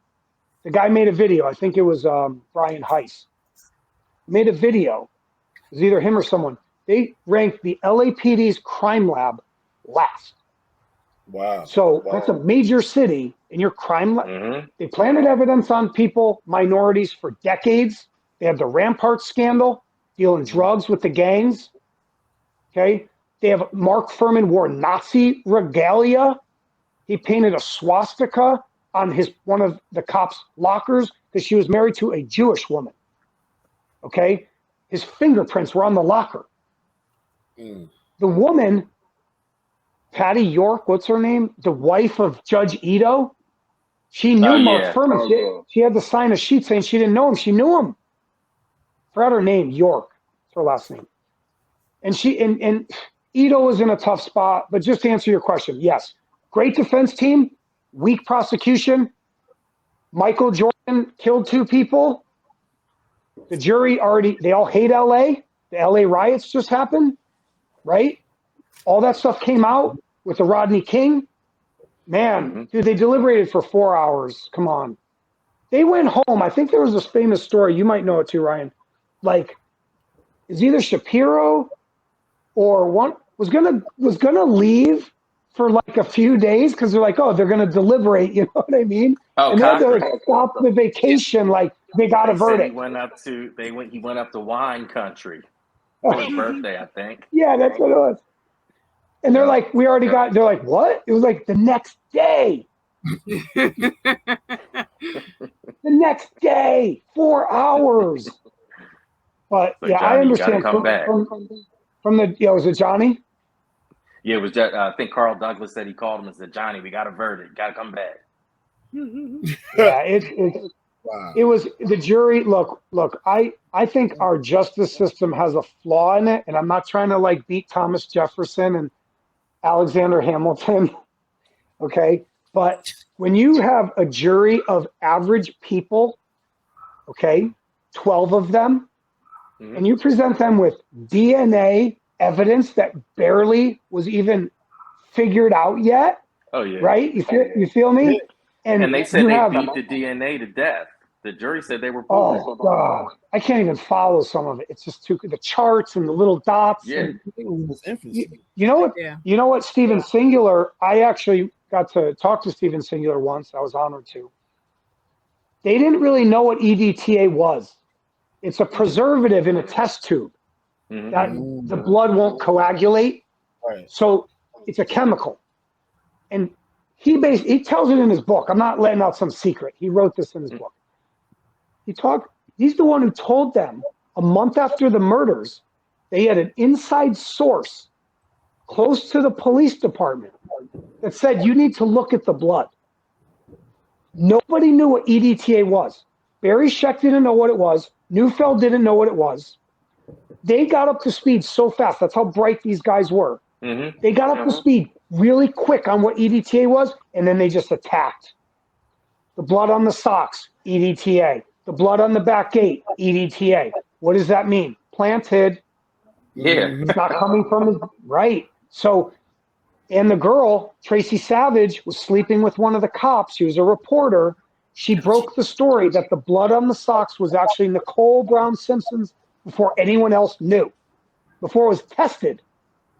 So they put her on the stand, and she claimed the California Shield law to say she can't say who her source was. In the book, it's either Stephen Singular's or Joe Bosco. They know who the cop is. And the cop came into the office to Johnny Cochran and Shapiro and goes, are you guys going to mess with me or not? You're going to ruin my life. I'm sleeping with that girl, the reporter. And they didn't reveal his name. They let him off. You can look her up, Tracy Savage, Tracie. She testified, yeah. There was a lot of insight. Gil Garcetti was sleeping with the PR chick, Suzanne Childs. The reporter was having an affair with the cop. Dude, it's typical LA, man. Just think about it. Like, Ollie, it's all typical, like, this guy's got the inside scoop. We're going to go write the book. And, so anyway. But ask some of those other questions if you want. You got me thinking about the EDTA now, because Get his Marsha's book, dude. Get his book, so Legacy that's of Steven's. Deception. Okay, I got it on my list. Okay. Because Marsha Clark says that the EDTA is no big deal because it's in everything. It's in everything you eat. It's in your laundry detergents and all that stuff.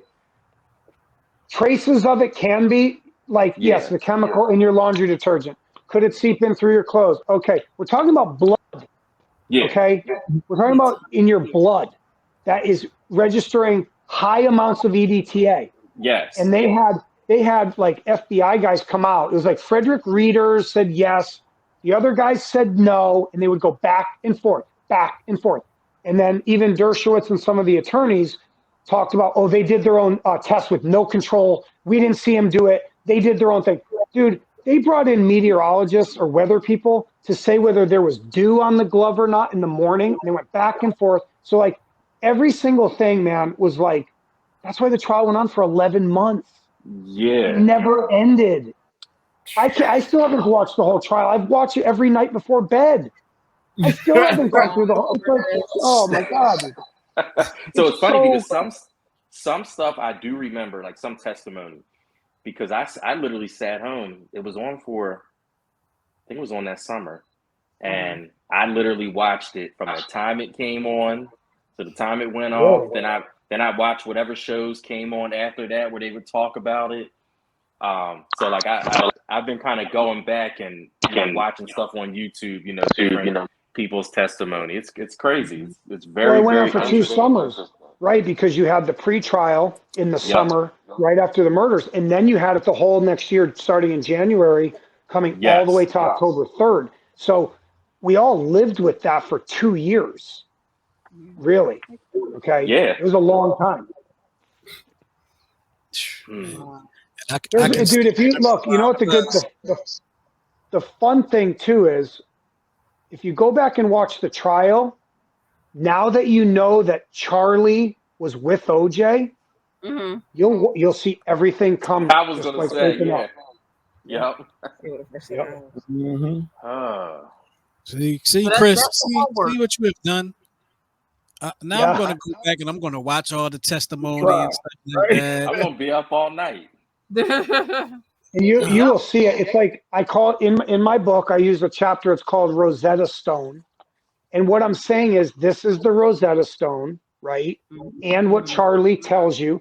And also just mix in your own investigation and your own research. Then it all they couldn't read the hieroglyphics for 2,000 years till they dug up a stone. Okay. And then it all made sense, right? So it's the same way. It took me a long time to chip away. And this is how frustrating it was for me, just to tell you. Charlie doesn't tell you too much. Okay. He tells you he's there and I got rid of the clothes and I got rid of the knife. But he doesn't say I'm stabbing people. Okay. Yeah. OJ did it. It's OJ's fault. OJ took it too far. Right. He plays victim. You saw that in the book. You see that kind of like the narrative of him is he didn't want to go there, and he didn't. He went to go get money from OJ Simpson, not go catch 2 bodies. Right? Yeah. That's why it's hard to wrap your head around it fully. And no one really could do it unless you get really close to me like you're doing. You're hearing it from me. But let me say this. This thing was so frustrating to investigate. It's so cloaked. Once you find one tiny piece of information, you have to go back and go look at everything again. Okay. Then you see something else. Then you have to take those 2 things, go watch it all again. It's like you can't see the next thing until you find the thing that's in the past. Mm-hmm. And so it drove me nuts. And that's why it took me so many years. It took me 4 years to do this. Like, this is not, and I'm still learning new stuff every day. Yeah. So it's really like, it's crazy that the media blocked this story and that a guy in the Miami New Times in a regional paper, instead of CNN or LA Times or New York Post, why didn't they report on this guy, man? I told them all about it. Right. There's something wrong, man. There's a bigger picture of our media of the problems of our media. Like, I'm just going to tell you right now. That's a lot to unpack. Yeah. Well, you guys have an opportunity too. Look, you guys have your own show. You have your own little radio show. You have your own podcast. You have an opportunity. What you do with what I told you today is yours, right? So we'll see what spins out of it. Yeah. Yeah. Wow. And if you guys want to read this, you say the word. I want to read it. I want to read it. Very quickly. I want to read it. I think that across the board. She'll read it and tell me what it's I'll saying. read it to you. Yeah, I'll read it to bed. No, it'll scare you. It's pretty wild. Yeah, if you like mafia stories, you got to kind of like mafia stuff a little bit because it's mostly about mafia. Oh, yeah.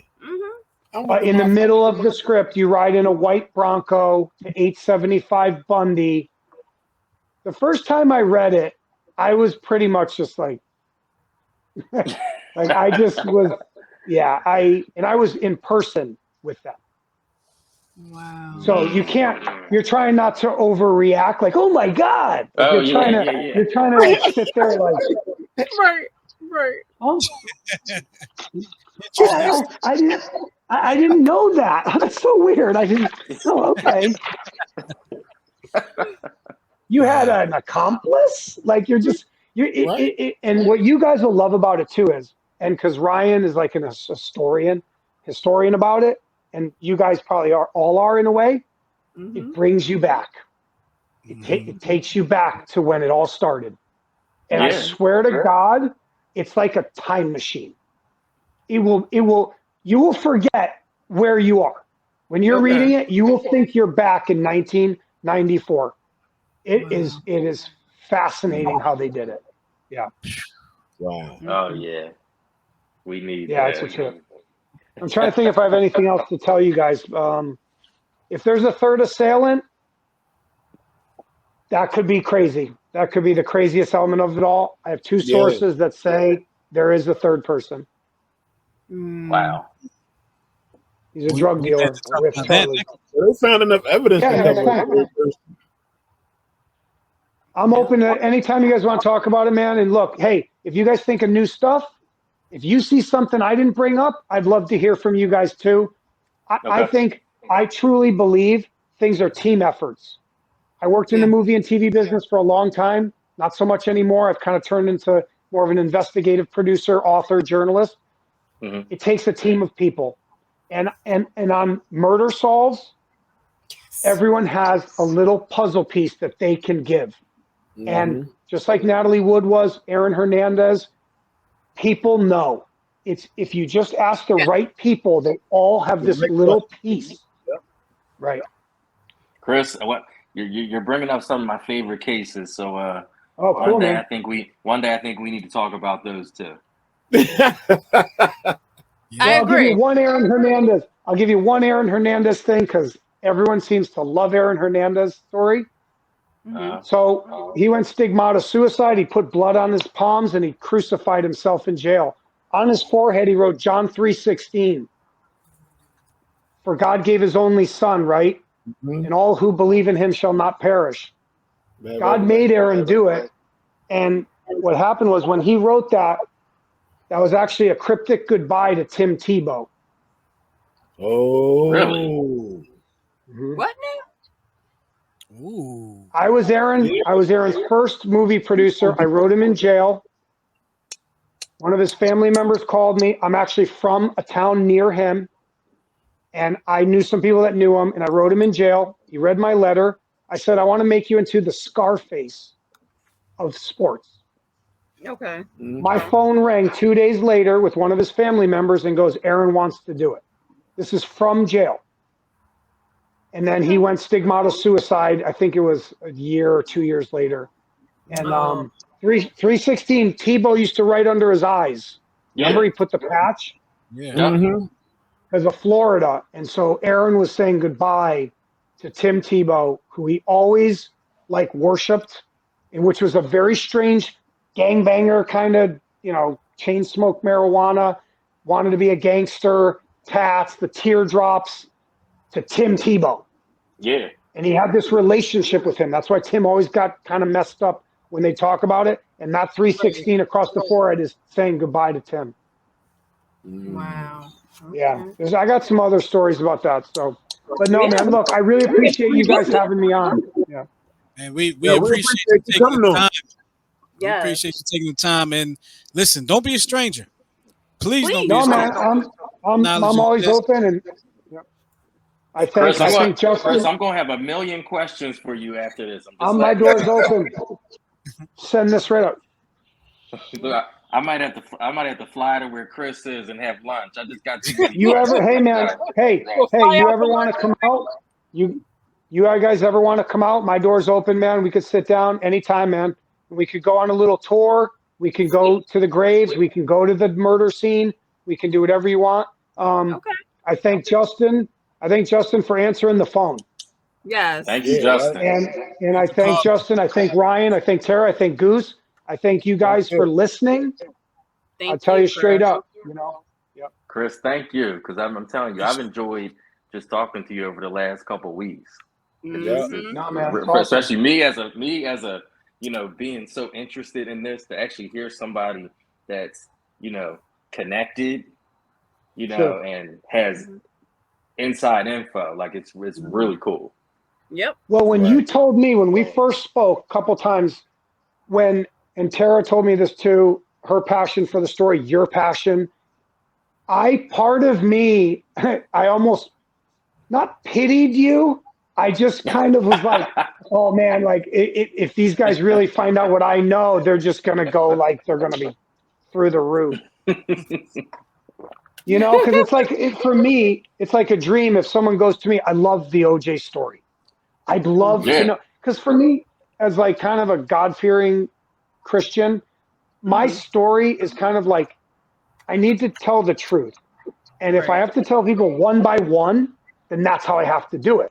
So if you come to me and you're like, man, I really love to know, I'm all excited. I'm like, oh my God, they actually believe me. Like I can tell someone. Because Charlie, I'll tell you this, Charlie and my old partner, they both knew, and I always thought this was fascinating too. I used to warn them, what if I fly the coop on you? Mm-hmm. And one day, my former partner, he's kind of was my boss on this kind of, he goes, they won't believe you. And I never figured it out. But then when I flew the coop, I started to see it. They won't believe me. Like I could be like, I got this thing. There's a tape. Let me show you the evidence. Doesn't matter. This is the Michael Jordan of true crime. It's the greatest civilian murder case of all time. Yeah. And they don't want little Chris Todd solving it when you have all these famous people, lawyers, investigators, put their whole life to it, and they couldn't see it. Right. So, but you guys, good luck with it, man. I hope, send me a link. Let me know what's going on. You guys have my email. If anyone ever wants to talk to me, my door, this has to go to my Christian kind of thing. My door is always open to anyone to email me, to talk to me, any person, any fan, anytime. I respond to every single person. Oh, okay. All right, cool. Thanks, Chris. You got my email. You can give out my email to anybody you want. All right, cool. Thanks, Chris. Thank you so very much.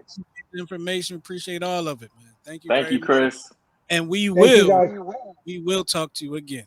Okay. Yes. I hope so. Thank you. God bless you guys. All God right, bless Chris. you. Thank Easy. you, Chris. Thank you so much.